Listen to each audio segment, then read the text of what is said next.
You're listening to Thunder Quack Podcast Network.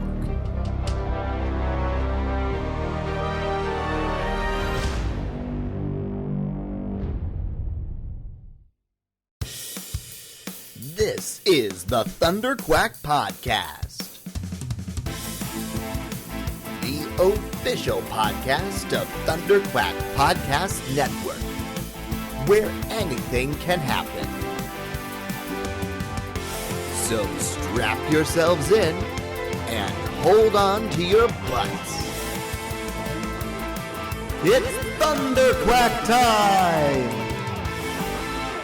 Hello and welcome back to the Thunder Quack Podcast, the official podcast of thunderquack.com, which you can get early every Tuesday over at patreon.com/thunderquack, or you can wait and get it late every Friday on podcast services across the galaxy. I am one of your hosts, Michael Cohen.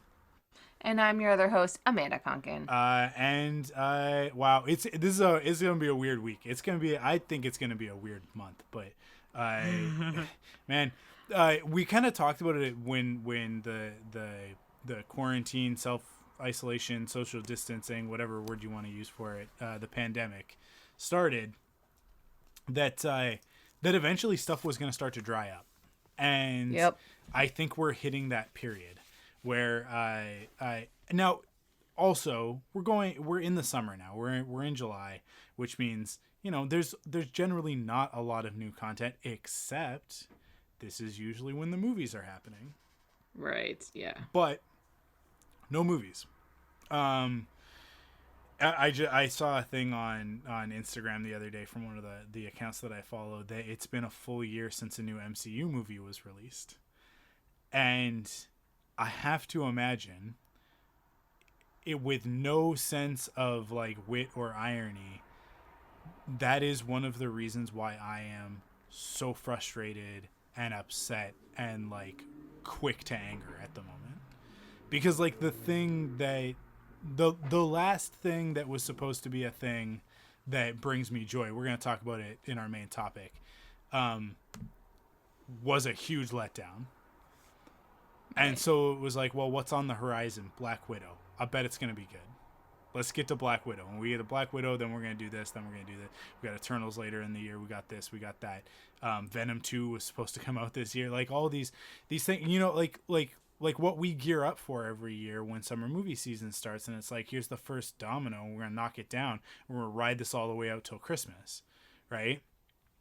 The last great movie was Sonic the Hedgehog. And don't get me wrong, as a Sonic the Hedgehog fan, that nothing makes me happier than Academy Award nominee Sonic the Hedgehog. But and Birds of Prey, right? Like those two movies coming out right at the tail end of the real world falling apart. What do you even call that? Like BC before COVID? Yeah. But yeah, like we're in like a dead zone, and it's like video games have still come out, so that's been nice. Like I just finished The Last of Us Part 2, but The Last of Us Part 2 was certainly not an uplifting story. It's I don't know, man. Like the world is just kind of a bit of a bummer at the moment. If you want more on that, if you want to be super bummed out, make sure that you're giving us $1 over at patreon.com/thunderquack, like so many of you do. Or, if you really want to throw your money away, you can be a Patreon producer like Jason Samuel, JJ Samuel, and Brian Morawski are, which I have never appreciated all of your pledges and contributions more than I do right now, because it's like this podcast is supposed to be about geeky stuff and like the news and all of that sort of thing, and it's like I don't know what do we talk about? We're just being real bummers. Yeah. Because there's not, I mean, the little scraps that we can, and granted, I think we're going to talk about some of those, but you just can't get away in the stuff. Even, I mean, we talk about this all the time. Even the stuff we're watching is tainted by COVID, because I'm kind of like, why are all these people in groups together? Yeah. And I don't know, but I think it is a good little after. We had a good chat. Yeah. Because Mike and I started this with like having nothing to talk about, and then we talked for 35 minutes about nothing. So that's usually how it goes, because that's how it goes. But so this podcast is probably a little bit more of an extension of that, except with a loose outline, because we actually have our own personal stuff to talk about. I'm trying really hard to rein this thing in. Let's start with some news.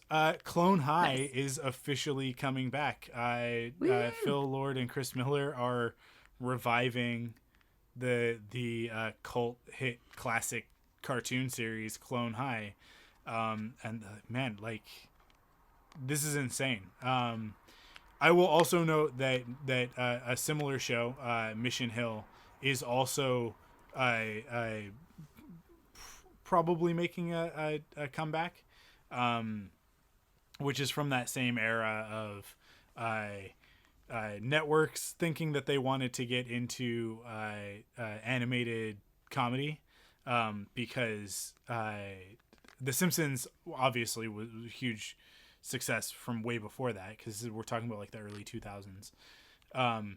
But then Family Guy happened, and Futurama had happened. It was like there were all of these shows that was like, oh, this is like a viable genre. So all this stuff went into development, and so there are a few standouts in there that particularly people of our generation, millennials, are gonna remember, and that's Clone High. Some people are gonna remember Mission Hill, but not as many, and Undergrads, which I think is like the least of these three. So I read a thing about Undergrads, because we were talking about this, in that I didn't realize that the reason that Undergrads is important to us is because we're Canadian. Mm-hmm. And I didn't know that it was like basically like not aired in America. Yeah. It was an MTV show that the only reason it got a life is because it was a co-pro with Canada. And when Canada has content, well, we're going to play that sucker. So we played all of Undergrads all the time. And like our generation totally loves Undergrads. Yeah. But I'm wondering if it's just a Canadian thing. I didn't even realize Undergrads does. So what happened? So this is the full rundown of what happened. These shows on their respective networks, Clone High and Undergrads, were both on MTV. Mission Hill was on the WB. And there was also the Oblongs, which I think was either WB or MTV. There was like a handful of these shows over a few years. None of them got more than one season. They all got a single season, because like these networks, MTV wasn't known for animated content. The WB wasn't known for animated content. They jumped into it and they didn't properly support these shows. So they never found audiences, and they were never given the time to develop, right? And to build followings. So what happened is they're all canceled after one season. So because so much animation at that time happened in Canada, a lot still does now. But I like you say, like, they're Canadian co-productions, so they qualify as Canadian content up here. So when Teletoon started, which Teletoon was the Canadian knockoff of Cartoon Network before Cartoon Network got oh man, I can't think of the word for it right now, but syndicated? It's not syndicated. There's another word for it, but like it's basically when they like license out the network name to it. It's all with Chorus Entertainment. Chorus Entertainment is the one who does it all here in Canada. Just brings like every network up here. But I before any of that happened, I want to say at the time it was probably Shaw, but I don't remember. But one of the telecoms funded this new network called Teletoon, which is basically like the Canadian answer to Cartoon Network. All cartoons all the time, 24/7, right? Cable channel. When there was kind of like in the late 90s, there was like 97, 98, there was like a cable TV explosion where all of a sudden like cable TV became something that everybody had. Because before that it was like you had like 10 channels. And maybe you had like a couple of the cable channels like HBO or whatever, or you had a satellite dish so you could get American stuff like Cartoon Network and that sort of thing. But there's like this explosion of all these new networks, and Teletoon was one of them. Teletoon grabbed all of that Canadian co-production content and started putting it on TV, and they created their own Adult Swim. It wasn't, they never like branded it that way at the beginning. It was sort of just this like loose block of like 3 or 4 shows. Teletoon at Night. It became Teletoon at Night later. Oh, okay, right? Okay. Actually, when Teletoon first launched, like they didn't have those. Actually, maybe Teletoon at Night was when they got those 4 shows. But at first it was a lot of anime. It was a lot of like Dragon Ball, and the reason why they could get away with that is because they were all dubbed in Vancouver. So that was like that was their Canadian content quota, was like, oh, this is like a 30% Canadian production because YTV basically paid them to dub this. I mean, there's certain things that you can get with, I'm sure it's more, there's tax credit-y type things and like for sure. So eventually, like they put together a couple years in, so in like 99 2000 they started doing, maybe they did call it Teletoon at Night right at the beginning, but I think it was the Oblongs, Mission Hill, Undergrads, and Clone High. It was those 4 shows to begin with. And like you said, like it was every night. It was Monday through Friday, and then Saturday night was like a movie, and Sunday night was weird anime stuff. And so that was just what you watched. That was just what we were all watching. Everybody was watching Clone High and Mission Hill and Undergrads, and they became like a cultural thing for our generation. And then the internet happens around the same time, and everybody goes online and is like, hey, have you guys seen this thing? And then torrenting happens, and like LimeWire and file sharing and stuff. And if you notice, there is a very proud Canadian history for anybody who downloads torrents of TV shows. If you ever see City TV in the corner of that, it's because like City TV is it's a bunch of networks, like local networks across Canada. And so that's people ripping it off of Canadian television, because our laws here are a little bit different than they are in the States. And you can download, and it's not technically illegal. It's no, you can stream, and it's technically not illegal. It was totally illegal. No, you can download it. You can't be uploading. So with torrenting, it's like the catch-22 of like downloading is uploading, right? Like you're downloading and seeding at the same time. So that you'd get caught by your ISP for seeding, right? So but downloading technically isn't illegal, because it basically comes from when recordable cassette tapes became a thing, and the radio networks, the radio stations, wanted to make it illegal for you to tape music off of the air, and the Canadian government, like our legal system, basically ruled like, no, you can do this. What we're gonna do is we're just gonna put a tax on writable media, which is still there to this day. So you pay a tax, and then that tax goes into a big bucket, and then everybody gets money out of that bucket. Basically, anybody who distributes content in Canada gets money out of that bucket. And so because of that, it's technically perfectly legal to record something off of the internet, to record something off of TV, off of the radio, whatever, and downloading, unless they've changed it recently, downloading falls under that same law. So for us, it's like this weird thing, but it made torrenting like a huge, like sourcing the torrents from Canada a huge thing, because it was all the American content, all the American TV shows, without subtitles, without anything weird on the screen that American audiences or Canadian audiences don't want. And so like you notice, like it's a lot of that, and all of these shows, Clone High, I think chief among them, benefited from everybody ripping it off of Teletoon and putting it online on file sharing sites, and it became like an underground thing of like, oh, have you seen Clone High? It's this show that was canceled. It's not on TV anymore, but you can watch it on the internet. And then Cartoon Network caught wind of that and put it back into Adult Swim at a certain point, along with like some of the other shows, and then these things like became huge, because then they got seen by a bigger audience. So Clone High is one of those things, and with Lord and Miller, like they've gone on to do the 21 Jump Street movies. They partially directed Solo, the Lego movie, like all the different things that they've been a part of, all of these huge successful things, and then Solo also. So there's and so for them to come back to it, like this is a big deal. It's gonna be a big thing. Yes, I'm very excited for it, and I really like the idea that they wouldn't have aged them, like that they're just going to be these eternal children. Well, the series finale at the time was that everybody gets flash frozen in a freezer, right? At nice. prom.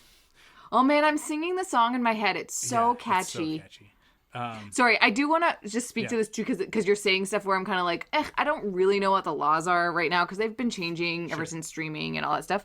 But one thing that is very true, and I just like in industries right now, is that you don't actually make money off of the show itself. You make money off of toy products and syndication. Yeah. So like you want people to buy the show because people want to watch it. Like you want to sell it to multiple territories. You want, right? So it is in people's benefit, like best interest, to just have something grow in popularity, even if it's in sort of weird ways that are not necessarily directly from the So it just goes to show, like, don't ever give up on your favorite show. There's always a chance. Man, they're all coming back around, man. Every single show, all coming back. It's crazy. Cool. Let's really quickly just check in. I want to do this every episode now with what we've been watching. Right. I'll go first because I'll be nice and quick, short and sweet, because I haven't been able to actually sit down and watch things very much. But we oh man, what did we finish? We finished something, and then Dead to Me had just, the second season just came out, and I saw a preview for it. And this preview, it's always funny when the preview for the second season, like it gives you another twist or whatever that you're like, well, hey, wait a second, wasn't that show about something different? And then you go back and you watch the trailer for season 1, and you're like, well, now I need to know how we got from there to there. Is Dead Like Me? Dead Like Me is about the Dead to Me. It's Dead to Me. Yeah, Dead Like Me is a different show. That's the one about the Reapers, right? Dead Like maybe? Me. I think so. Yeah. Yeah. Okay, so I haven't watched Dead to Me. Then Dead to Me is that the one? Is Christina Applegate and Linda. What's her Linda face? Cardellini. Which like right there I'm in, and then James Marsden is also in it, and nice. And so like those three. It's I love James Marsden. He does not get enough credit. No, he definitely doesn't. But one of the stars of Sonic the Hedgehog.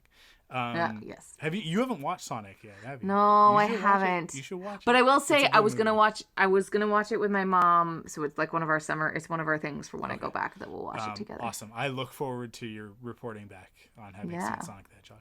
I'm excited. Maybe we'll do a watch along. No, we won't. But yeah, Crystal and I got into it, and we are enjoying it immensely. We wrapped season 1 last night. Actually, we just finished season 1, so nice. We're trying to pace ourselves, but it's a half-hour show, so it's only like 20 nice. minutes. So it's really easy to go through it. The other thing that I've been watching is that I was playing Final Fantasy VII Remake, and I don't like it. It's the gameplay is not my taste, and the voice acting leaves a little bit to be desired, because the writing is what's the word for it? I think I'm gonna go with piss poor. The translation is too literal. This is a thing with anime, with Japanese translations. Like, I really hate it when stuff is slavish to the point where it's like, well, that's not how we speak in English, and that's not to be like I want the culture to come across, but I don't want the idiosyncrasies of the Japanese language to get in the way of telling a story. There is an art to subtitles that I just absolutely love to dissect because you can tell when you're watching something with really good subtitles. Yeah, and fan subs are usually so much better than than the official ones, because the official ones, it's somebody getting paid to do it, so they're just doing it. But when it's a fan, it's like a passion thing. So they're not, they understand what's happening, and they why the exactly character is saying it. So when you're translating, you're not just going one to one, this is what they said in Japanese, here's what it translates to in English. They're going like, this is what they said in Japanese, this is what they mean, this is what that means in English, right? So so I found myself just growing increasingly more frustrated with it, especially after having just played The Last of Us Part 2, which is a masterpiece of a game and a masterpiece of storytelling, to be honest. Like, it just, a movie, book, TV show, comic, it doesn't matter. It sort of transcends that, because they're just so well done, both Last of Us games. So going from that and switching over to Final Fantasy VII Remake, it's like one of these things is not like the other. And I said to Crystal, like, I made the comments, I was like, if I wanted to watch garbage anime, I would just watch garbage anime. And then I went like, I could turn this game off. I could delete this game from my PlayStation and just watch some anime. And and it doesn't have to be garbage. It can actually be awesome. It can actually be really good. And so I did a quick check of like, where does this show that I want to watch stream? It's on Funimation. And the show is Escaflowne, which I wondered, you typed it and I've never heard of this, and I was like, what the heck is this show? It's super good. Nice. I love it. The elevator pitch is a teenage girl, Hitomi, who runs track. That's sort of her thing. She somehow gets tangled up in a young prince's quest to slay a dragon. Nice. He has to slay this dragon because he needs the heart of the dragon, which is a mineral called Energist that he needs in order to go back to take the throne, become the king, and power his giant robot called Escaflowne. So she ends up like he kind of passes over into our world. She gets tangled up in his story and then ends up back on his world, which is called Gaia, which is invisible to us on Earth. But he from Gaia, you can see the Earth and the moon, and it actually like Gaia is actually orbiting Earth, and they call Earth the Mystic Moon because Gaia is bigger than Earth. So it's like this invisible world. And on it there are dragons and cat people, and like there's like more than cat people. There's like all sorts of like animal people hybrid sort of things. It's an anime thing. And everybody's got giant robots called Gaimalefs, because anime. And I love it. And there's like a mystery sort of thing about the main character and his brother, who's the bad guy. And there's actually like a lot of Star Wars-y type of like an evil empire versus the sort of resistance rebellion sort of thing. And it's incredibly well animated.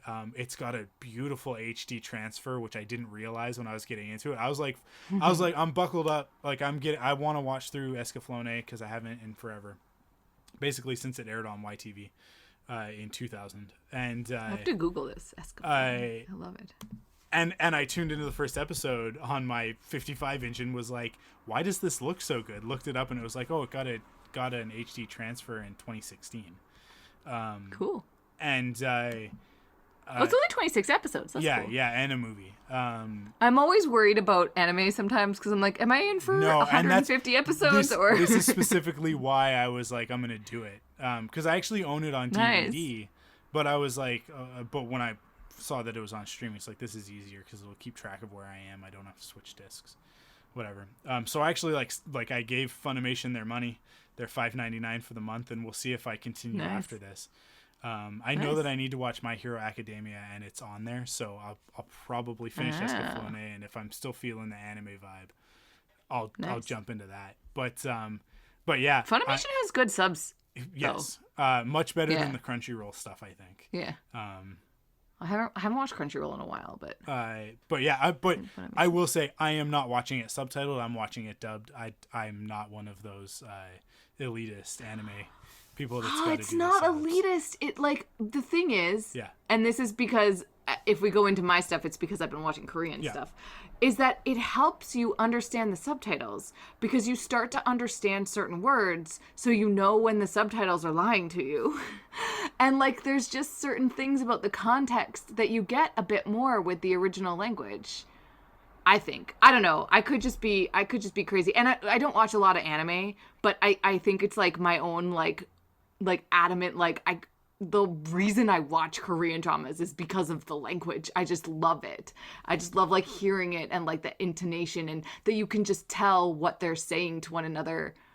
And it's just funny to see how it's translated. Like that's part of the joy for me. I just love, anyways, but that's cool. I think dub is easier with anime because it's animated and you're not like, the voices aren't like, obviously. Like I watched Ouran High School Host Club dubbed the first time I watched it. But then I watched it subbed, I'm pretty sure. Escaflowne has a really good dub, so it's nice. Maybe that's what I'm thinking. Maybe I'm thinking that Funimation has good dubs. I think they do a better job all around. But anyways, cool. Well, I'm excited for Escaflowne. What are you watching? That's good. As I say, I have been watching some Korean dramas that probably nobody has. Mind you, I decided that I just wanted to watch like top. Okay, I'm going to go backwards. I'm going to start with like normal, like that I haven't been able to watch anything. I've been so like discontent. I've been doing crosswords and I kind of was just like, you know what? I'm just going to watch something on Netflix. What is this random show with Richard Gere where he plays, what is it? The Round Table and Arthur and Guinevere and Lancelot. So it's called The Last Night. It's like a classic like Richard Gere and like Sean Connery movie. I don't know if you've ever watched The Last Night. Yeah. It's very long and kind of because it's like a movie from the 80s, right? Which is like it just like they move a little differently. So I was just like doing a crossword and like watching this movie and it was good. It like made me like want to get into more stuff and I was like, hey, I could watch Merlin because that's also about like the Knights of the Round Table. And then I started there's actually a new Arthurian story coming out that's about a female Arthur. Ooh, so that's exciting. And it's but it's like oh man, her name's right on the tip of my tongue from 13 Reasons Why. She was supposed to play Tony Stark's adult daughter at the end of Endgame.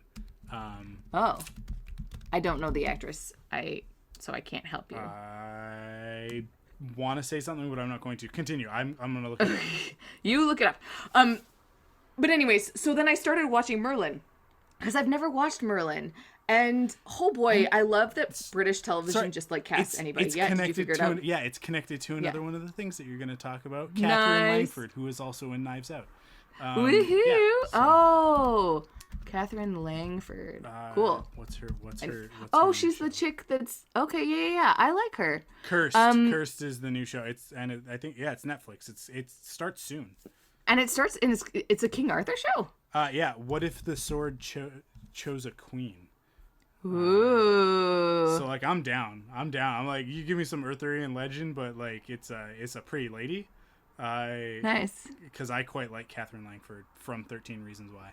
And she's pretty good in Knives Out. But. It's based on a Frank Miller and Tom Wheeler novel, I guess. Oh, is it? Interesting. Cool. Well, that comes out really soon. Yeah. It's coming out in like 10 days. Oh, yeah. Holy. Nice. Holy. And then like a week after that, we got Umbrella Academy Season 2. Oh, yes. I'm so excited for that. But yeah.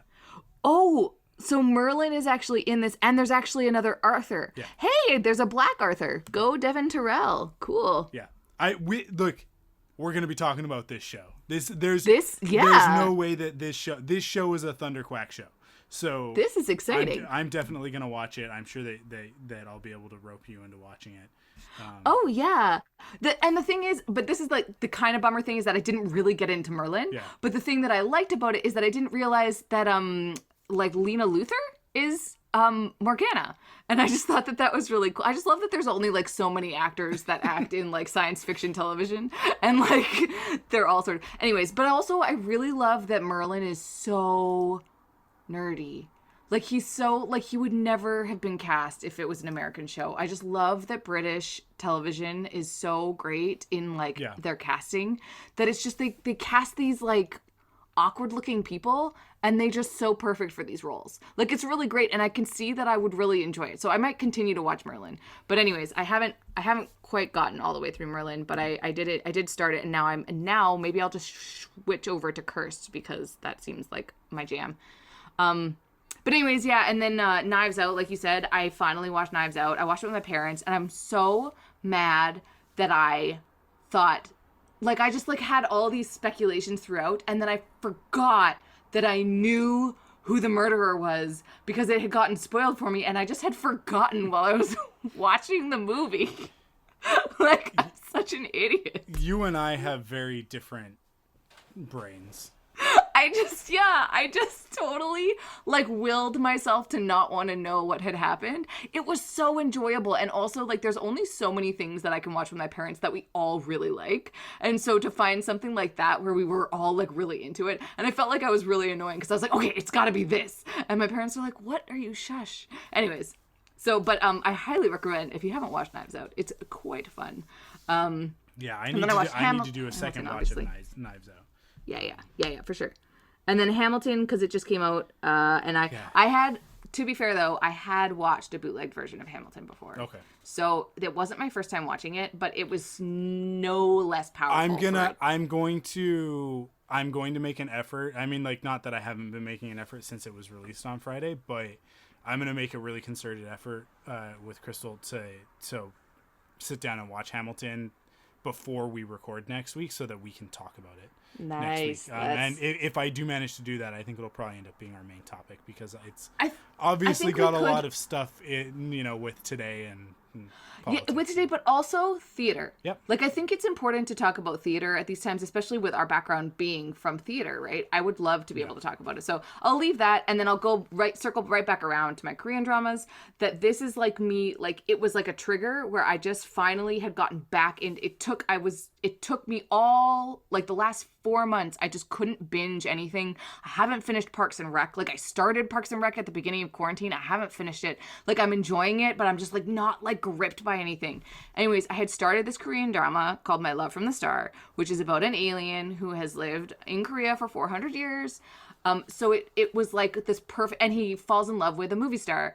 And so it was, like, my favorite things about Korean drama, which is, like... about actors, because I think that dramas about actors is fun, but also like about the Joseon dynasty, like the historical stuff.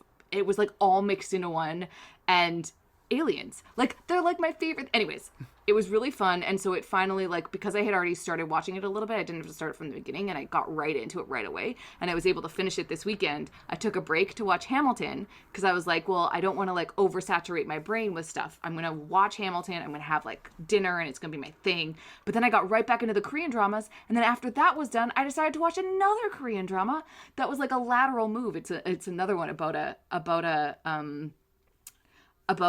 actress.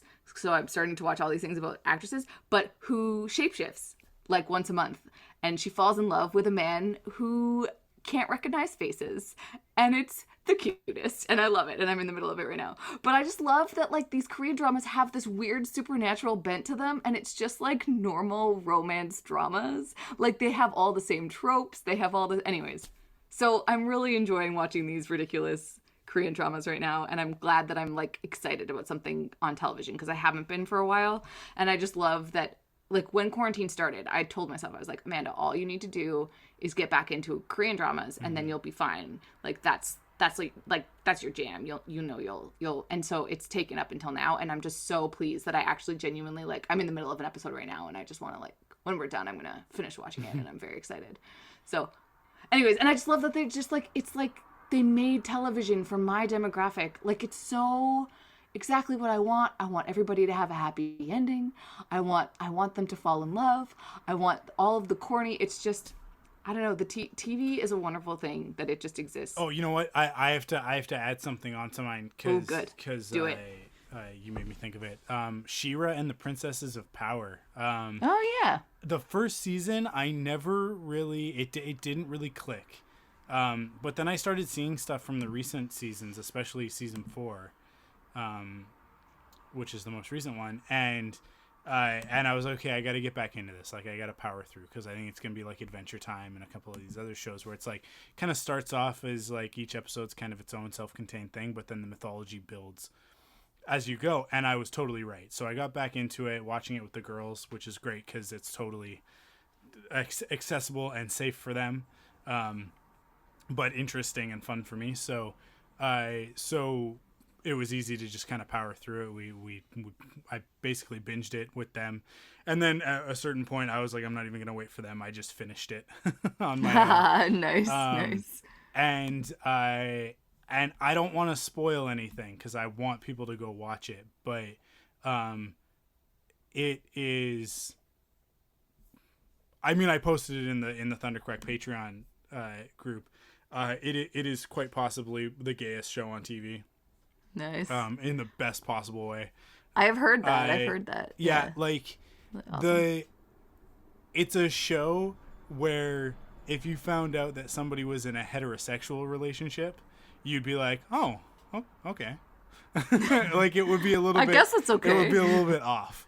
Because everybody else, it's like you just kind of like.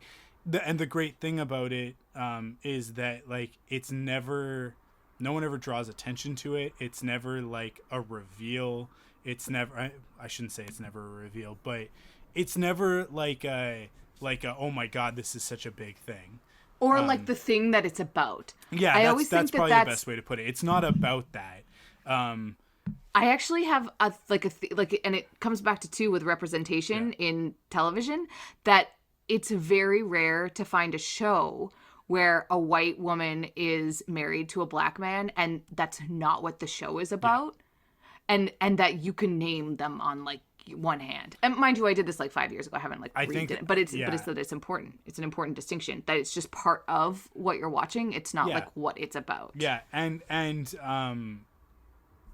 I think it's so important. And I saw a great tweet today of a mom recording her daughter sitting and watching the season 4 finale, which is the most recent episode, and what happens at the end of it, and this little girl is kind of like it's sort of the build up to it, and you know what's coming, and it's what you've been just dying for it, and it's coming, and you can see this little girl just like craving this result, and then but right before it happens, she like starts to break down, and her mom has to be like, no, watch, and then it happens, and she just like bursts into tears, like joyful tears, and it's just like it was so moving, and I retweeted it, and I was just like, in my head I was like, this show is going to have an impact on a generation of kids, specifically I think on young girls, for the better, because it is showing, and I hope that there are young boys watching it. It's She-Ra and the Princesses of Power, so it's gonna be a hard sell for some boys, but I hope that like I did when I was, the reason why I like She-Ra is because when I was like the age that show is aimed at now, I was watching the original She-Ra. I was also watching He-Man, but I always preferred She-Ra because her transformation was better.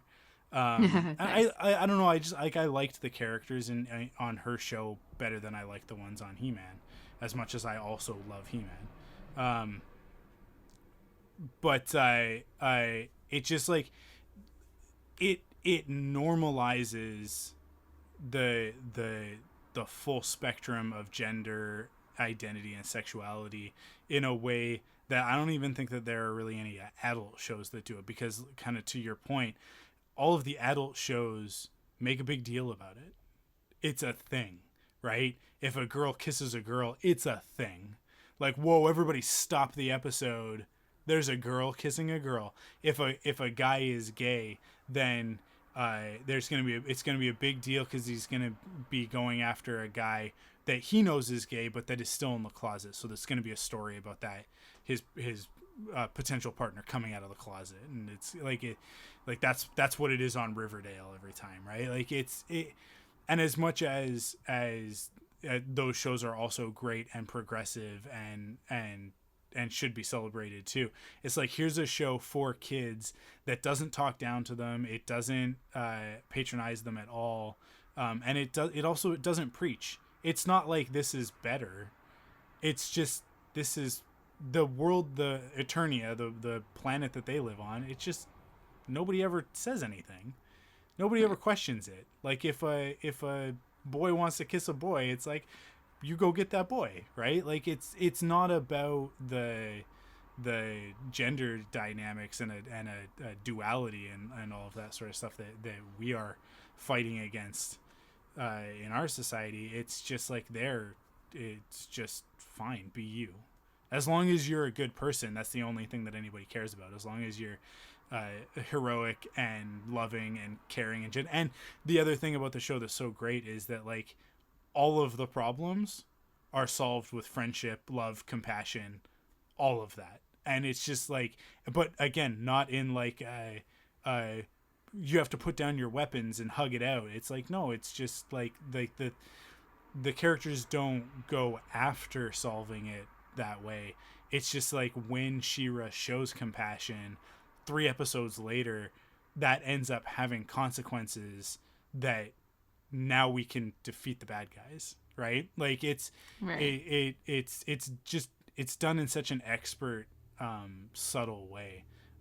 It's such a good show, and then the animation is awesome as well, and the design is all top notch. I think it's a really, really great show that everybody should watch, whether you have kids or not. Should we take a break for some ads? What a good idea. Cool. Okay, we're back from our ads. We're going to crank out our main topic. It's going to be really quick, and I'll sum it up this way. Star Wars sucks. I know you guys didn't expect to hear me say that.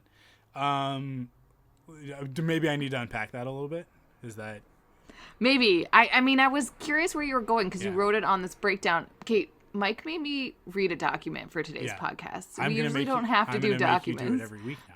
We now have to be official and stuff with podcasts. It's very hard the greatest for me, part about it. It's very hard for me to put the appropriate tags on the posts and to write the episode description when, like, our conversation, it meanders. And it's like, so now I have a document where I'm like, that's what the episode was about.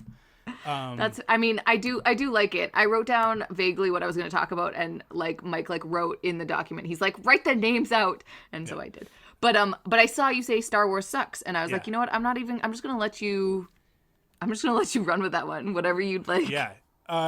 Star Wars, the actual entity of Star Wars, I'm gonna go ahead and say it is neutral at worst and generally pretty awesome. I think that you guys know that I feel that way. Every once in a while, something in Star Wars actually sucks. What I'm talking about is that the idea, not even the idea, what Star Wars has become in the last 10 years, and this is before the Disney acquisition, that sucks. And I think a lot of it has to do with social media. I think it's changed the way that we converse with each other. It's definitely changed discourse around popular stuff.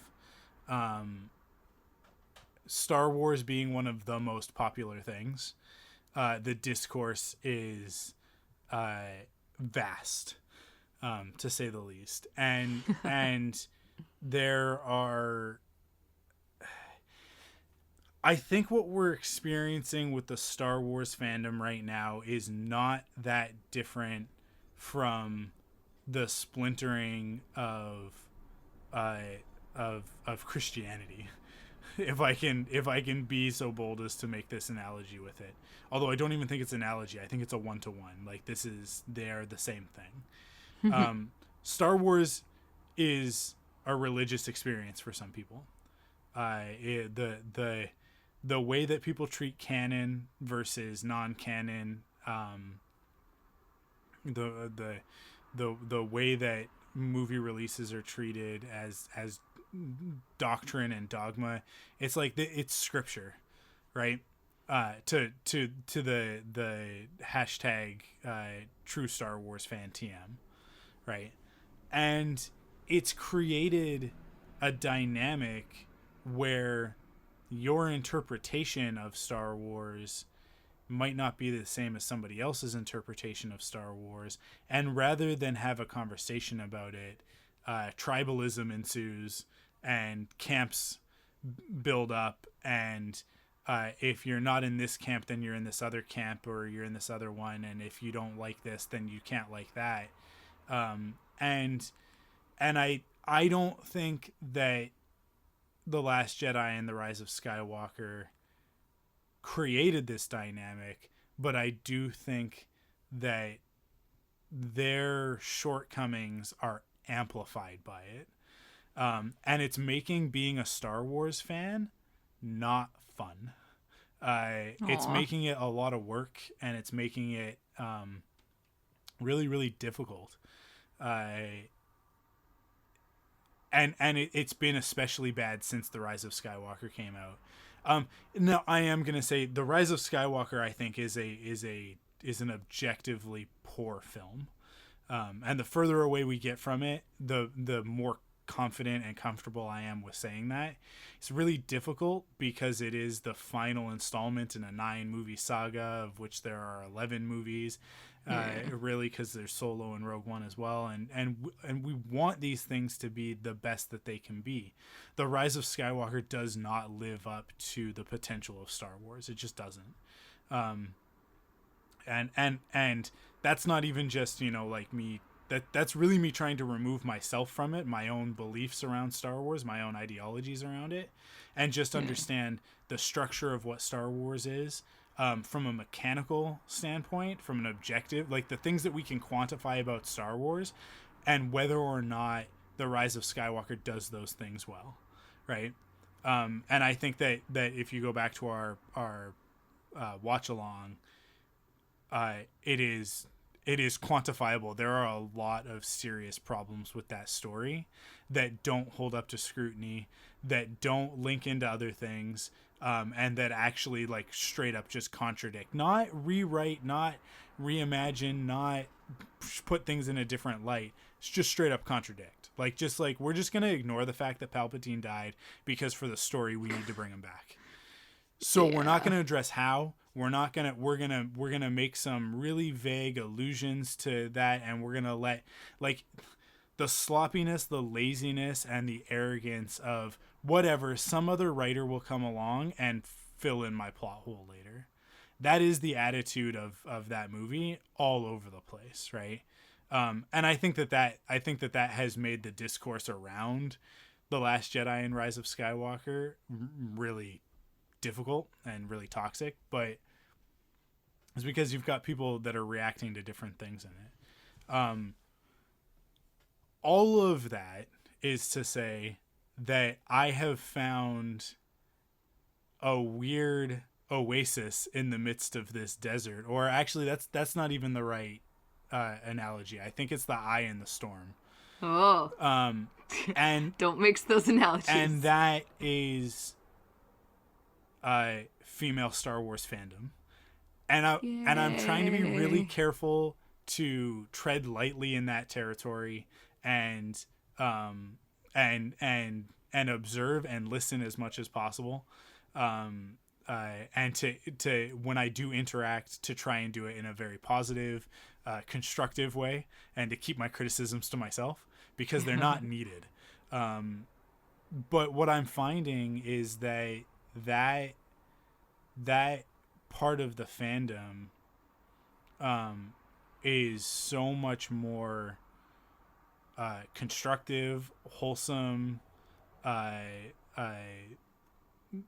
caring and compassionate than the part of the fandom that I come from, which and I've contributed to, which is like the like hate for clicks and like, let's criticize the crap out of this because we can, not because we should, not because there's something actually to criticize, and let's just talk off the cuff without really knowing what we're talking about. And I think like that's a very male way of going about things. And before that makes people bristle, just think about, you know, a lot of male stereotypes and the Tim Allen home improvement, let's fix the dishwasher by putting a high-powered motor in it, and then the dishwasher explodes across How the room, problematic right? was that show, man? Oh, absolutely, because the flip side of that is his nagging wife, and it's like the two of them are both the far extreme examples of how not to be a good representation of your, or representative, I should say, of your gender. But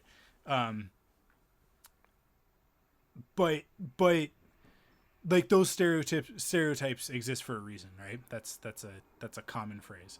And I think it's the guys don't ask for directions, right? Like stuff like that. And I do think that those enforced stereotypes find their way into behaviors, whether we want them to or not. It's prescriptively, right? Yeah. There's something prescriptive about stereotyping that you like live up to in it's a way. The self-fulfilling prophecy element of it, right? And the male fandom around Star Wars is, the more I dig into the female fandom and I'm listening to podcasts and watching YouTube videos and really just trying to listen and learn, the more difficult it becomes to go back to the male fandom. And when I say that, I'm going to be very specific. The unenlightened, closed off, gatekeeper male fandom. Because there are other men in the fandom like myself that are trying to understand this other part of the fandom that's always been there, that was just not acknowledged, right?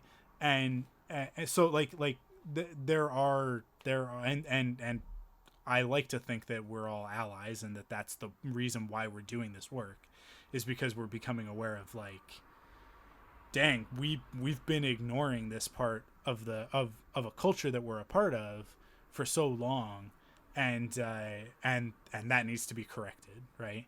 So you're gonna notice over on Faster, More Intense, I have a bunch of guests lined up for the next month, and Nice. They're all women.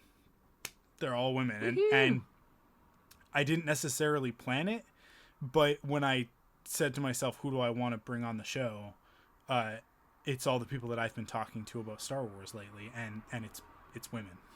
And I'm not that interested in what another guy has to say about Luke Skywalker, but I am really interested about what women have to say about Rey and whether or not they find her journey fulfilling. I want to know how they feel about the Mandalorian and this image of a father and a son, like this very fantasy driven samurai inspired story of a father and a son, right? Like these, the biggest thing, I'm going to say this and then I'm going to be quiet and I'm going to let you talk, Amanda. The biggest thing for me is that I am hearing ideas and expressions that I have never heard before. And if you've listened to me podcast about Star Wars at all, I should hope that the one thing that is really clear is that what I want out of Star Wars is not what I expect, right? Like, I want to be surprised by it. I want it to challenge me. I want it to push me in new directions. And Star Wars is always at its best to me when that's what it's doing. When it's digging into new territory, or it's taking a left turn where it should have taken a right turn, but with care. Not like The Rise of Skywalker, which is just doing donuts in a parking lot. But like The Mandalorian, which by all accounts, like in the lead up to it, it's like, oh well, here comes an action Star Wars show, it's going to be Game of Thrones Star Wars, all the things that everybody was saying about it leading up to it. And then what is it? It's actually a really caring, gentle story about family and responsibility and fatherhood and that's totally true. You know, and like raising the next generation and how the community is involved in that and stuff. All of these ideas, totally unexpected. And The Mandalorian is probably the best thing in Star Wars in the last year or two. So, so I'm just experiencing all of this stuff, and it's sort of renewing my faith and my vigor for Star Wars, which I think has been kind of beaten down a little bit. But it's difficult because I go on Twitter and I see all of the obnoxious opinions and the vitriol and the hate, but then I also see the great stuff, this awesome stuff coming from these very intelligent. Here's the thing. Okay, I said I was gonna stop, but this is the last thing. I just have to say it because it's a huge compliment and I feel good about saying it. I haven't listened to a Star Wars podcast in a long time where I feel like the person on the other end of it knows more about Star Wars or understands Star Wars better than I do. Mm-hmm. But I started listening to a few of these women-led podcasts, and What the Force is the number one that has like completely changed the way that I'm looking at Star Wars. That and Wit and Folly on YouTube. Those two shows have shown me that the things that I thought that I knew a lot about, I have scratched the surface, and I've been lying to myself in saying that I'm an expert on these things, on like Campbellian myth, but because they talk about it, and I'm like, oh, what? And I have to stop the video, and I have to like go back and listen again, and or the podcast, and I'm learning so much, and for someone Awesome. who thinks that they know everything about Star Wars, I think that means a lot. And I think that there's a reality that there's a lot of guys out there who think that they know Star Wars backwards and forwards, but that haven't actually done the homework. They just think because they see themselves in Luke Skywalker or Han Solo or Poe Dameron or Obi-Wan Kenobi that they somehow have a deeper connection to Star Wars than other people. Clearly not the case. I yield my time. You go ahead, Amanda. I mean, this was yours, but I am really keen to jump off of what you're getting at here as someone who has spent her whole life in the female fandom. Yep. Specifically in that I didn't really realize that there was a difference because, and this is probably just my way of curating stuff, is such that I don't get the vitriol. Mm-hmm. Like, I don't engage in those conversations. Yeah. And I don't think I'm any less excited or adamant or like engaged in the fandom. I think that I just curate stuff. Now, granted, I use Pinterest, not Tumblr. I don't actively, right? Like, there's a difference between like active and passive fandom. And so I get that I'm a bit more passive, but like, my Pinterest is very carefully curated that I can find the most obscure, awesome, wholesome stuff that's totally like this jam of my fandoms from all over the place. We talk about this all the time, that like I get Pride and Prejudice Reylo fandoms all the time, like the same, they're the same. Yeah. And so like those circles like know what I'm looking for and is just like feeds me in this beautiful way. But now that you're talking about it, it could be because that's what I'm looking for.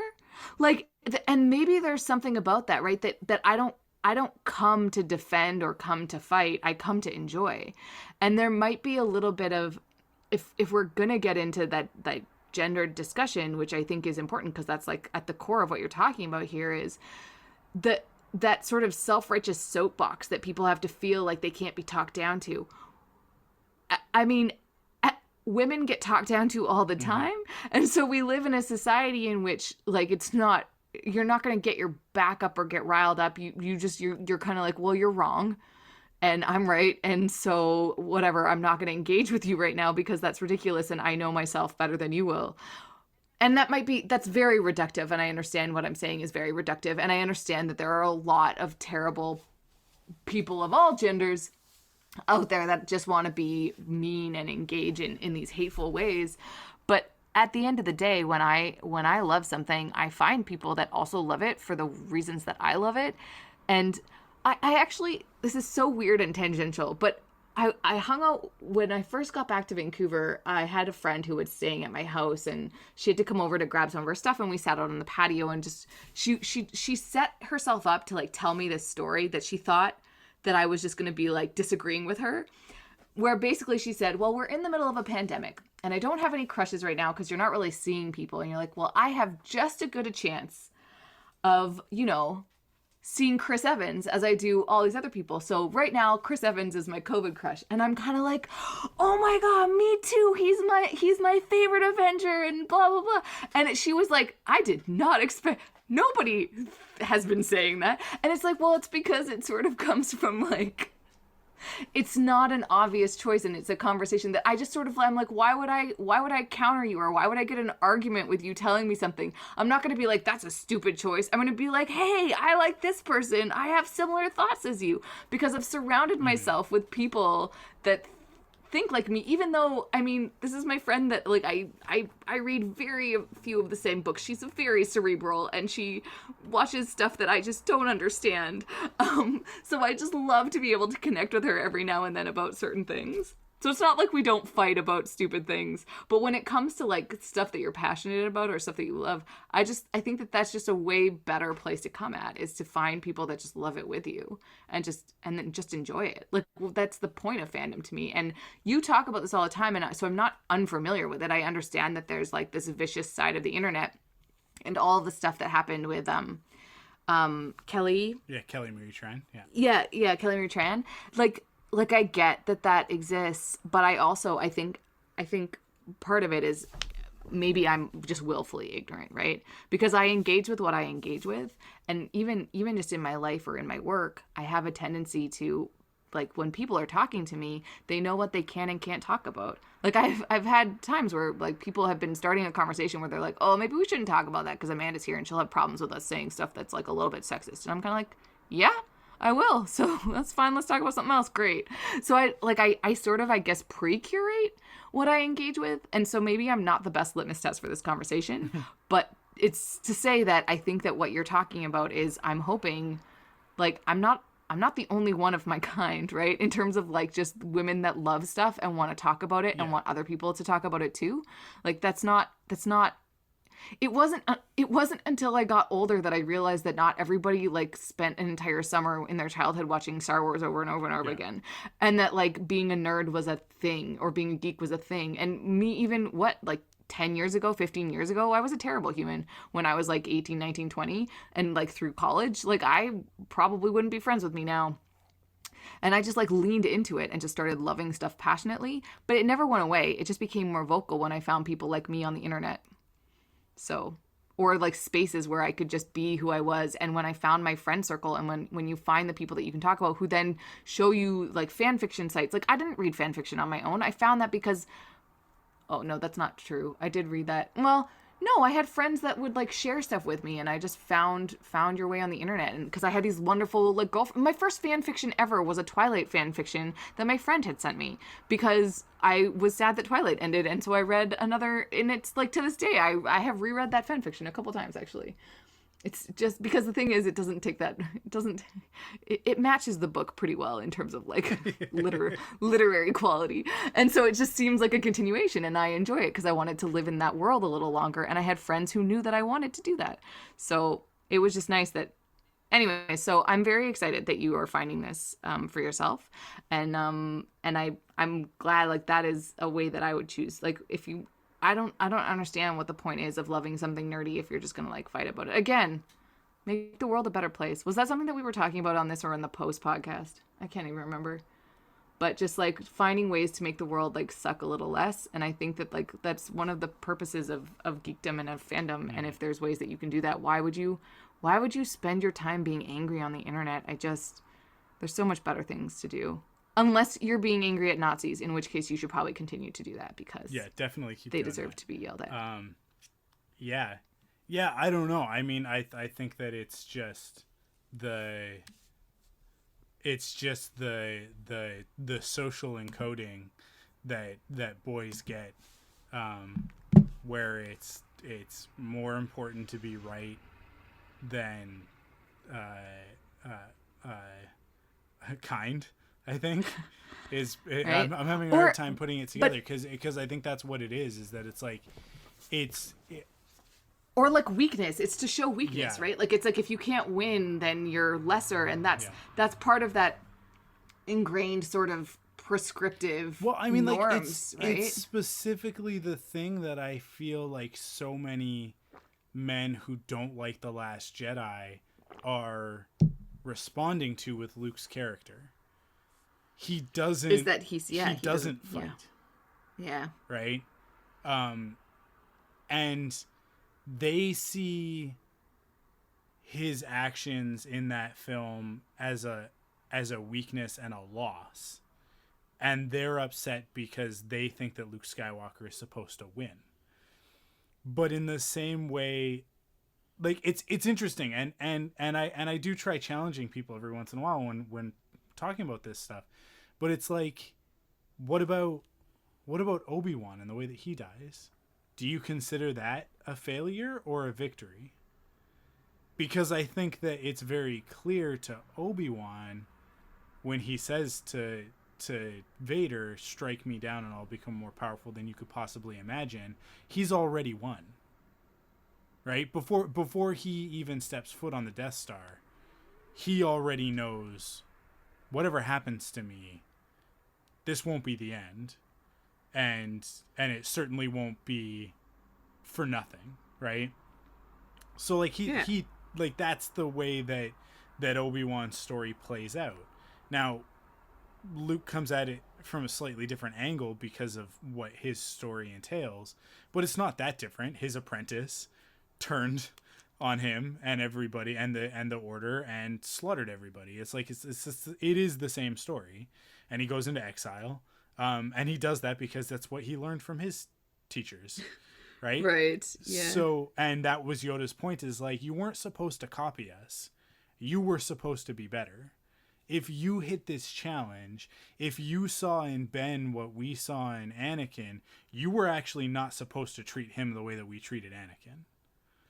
Right. And so when Luke is, on his tirade of like, at the height of their power, they allowed Darth Sidious to create the Empire and blah, blah, blah. Right? When he does that, it's like, well, Luke, you've done the same thing. Like, you've done the exact same thing. Like, yeah, the galaxy is in shambles, but when you did it, but at the height of your Order's power, you allowed Snoke to manipulate you and Ben into destroying your Order and plunging the galaxy back into darkness again. Like, it's the exact same thing happened. But his moment at the end of that movie is exactly the same moment as Obi-Wan's, when he steps out in front of Ben, in front of Kylo, and is like, if you, what does he say? Because he says, if you strike me down in anger. No, I think he says, oh yeah, I think he says, if you strike me down in anger, if you strike me down, I'll always be with you, something like that. I'll just always like your be with father. you, something like that. Yeah, right? Just like your father. Like the point of it being like, you killed your dad, and so you'll never get, like, that darkness will never go away. That pain will never go away. And then he is goading Ben into attacking. Can you see it? Like, you can, just from the fact that I have a hard time calling him Kylo now, that you have transitioned. That, like, I've completely shifted my perspective on that character. I love him so much. Because I don't think of him as Kylo Ren. I do think of him as Ben Solo. And Kylo is a mask, literally. It's a mask that he puts on. And this is the thing. I couldn't understand it. I thought, how can Rey... this is such a bad example to women, to girls, of Rey going after this abusive jerk. And it's like, but that's never... Not never. Once she connected with him and saw inside his mind and saw and felt what he had gone through his entire life, she no longer saw him as Kylo Ren. It's Ben Solo. And that's why she's heartbroken when he chooses. He can't give up the mask. Yeah, because she's like, don't do this. Don't do this. Yeah. And that's why the Rise of Skywalker is a slap in the face, because it goes back on that. She goes back to hating him. Yeah, it's just they had to reset it. Like it's like it never existed. She shouldn't hate him. She's heartbroken. Yeah. That she thinks that Ben is lost, that he's chosen to stay lost, right? Anyways, this is all, see, like it's so hard. The Last Jedi is so good. I just wish that they made a sequel to it. Well, I mean, part of the beauty of all of this craziness and that stories just have a life of their own. And I mean, we talked about J.K. Rowling last time, right? Yeah. But this idea that, like, why don't you just you can imagine, like, a world in which this story was whatever you want it to be. And I'm sure that there's fan fiction that exists on the internet where, I don't know, that's the beauty of stories and of made up characters, is that at a certain point you get to own them and they get to live inside you and, like, be part of your own narrative. And I sent you that episode of What the Force that I really want you to listen to. Yeah, I'm excited. And I'm actually going to bring it up so that I can name names. But the conversation was really focused around like the early days of fandom, and let's see, it's Maggie Nowakowski was the guest.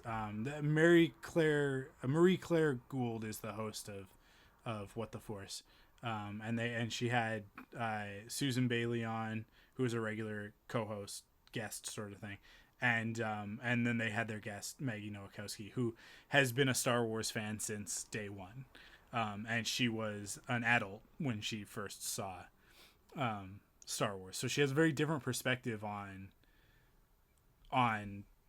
the saga, on all of it, the whole thing, right, than we do, as we grew up with it, right? Right. Yeah. And she was writing fanfic before there was an internet to put it on, like back like in zines and stuff like that. Right. Like, she was part of that community, and she talks about all of this, and it was just such an interesting conversation, because she talked about the idea of like when there was one movie, it's like everything was open. Right. So it's like, now we have all of these rules for Star Wars, and it's this or it's that. She didn't even think of it as a space opera. She thought of it as hard sci-fi. Like she thought of it from that lens. Cool. And so her early fan fiction stuff treats the Force as physics, not as metaphysics, right?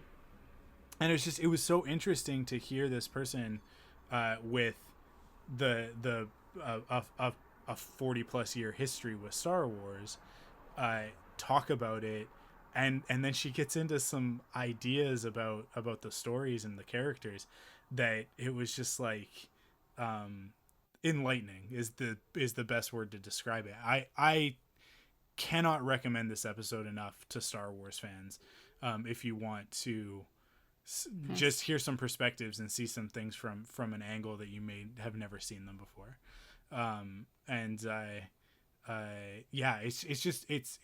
It is so interesting, the dynamic of fan fiction and the power that it has when the official story falls short, and I think that the sequel trilogy as a whole, that's what our last episode of Faster, More Intense was about, that I had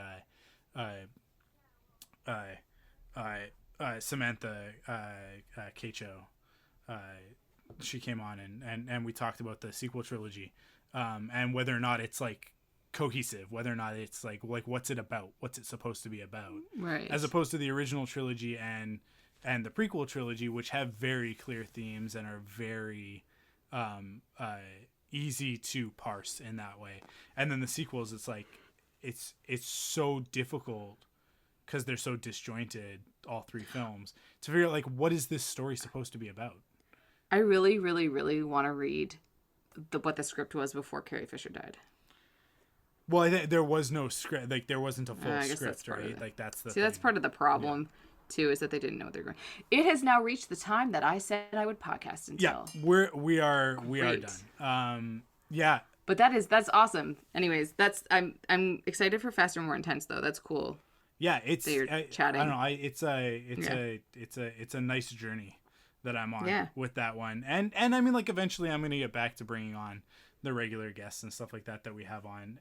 But I am trying to, in all ways, I'm trying to expand my circles. I'm trying to talk to a lot more women in fandom. I'm also trying to bring more people of color into the conversation, because obviously we have a platform. And I want to make sure that I'm not wasting that, right? Not squandering it. So, which is awesome, because just because our feeds have gone a little dark doesn't mean that we can't still shouldn't stop talking about stuff is still happening every day. So, don't. Thank you for continuing to post stuff too, Mike. I feel like you think you're shouting into the void, but it's really awesome to see people continuing to post stuff. That's good. All the time. Yeah, and I'm gonna bring up right here at the end of the episode again that all that stuff we've been talking about, that also hasn't gone away. Please, I'm still looking for more feedback from you guys on what you would like us to do ongoing to help contribute to some of this stuff, or if there are other things. I'm thinking June is now over and we're into July, but that we do another donation to another charitable organization. Something centered around Pride or something like that.